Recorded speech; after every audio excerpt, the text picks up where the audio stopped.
તો દોસ્તો જો આ ઇન્ટરવ્યૂ પતી ગયું. અખિલભાઈનું ઇન્ટરવ્યૂ કરવા આવ્યા હતા જાફરભાઈ ટી સ્ટોલ, અને એમની આ પ્રોડક્ટ છે નવી જેપ્સ ટી. આ રાજકોટના ફેમસ છે એમની ચા. અમે જ્યારે પણ રિપોર્ટિંગ કરવા આવીએ ત્યારે અહીંયા અવશ્ય ચા પીવા માટે આવતા હોય છે. એમની ચા પત્તી પણ છે અને બહુ વર્ષોથી આ બિઝનેસ સાથે એવા જોડાયેલા છે અખિલભાઈ, રહીમભાઈ બધું.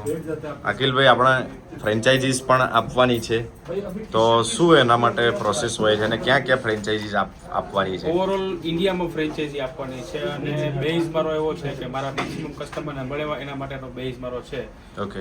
મારો ફ્રેન્ચાઇઝી કોન્ટેક્ટ કરવા માટેનો મારો એક નંબર છે, કસ્ટમર કેર નંબર 75 આ નંબર મારો 24 કલાક કસ્ટમર કેર નંબર છે, ચાલુ હોય છે. મેક્સિમમ જે કંઈ બી વધારે પડતી ફ્રેન્ચાઇઝી માટેની માહિતી જોઈએ તો આ નંબર ઉપર મળી જશે. Okay, thank you.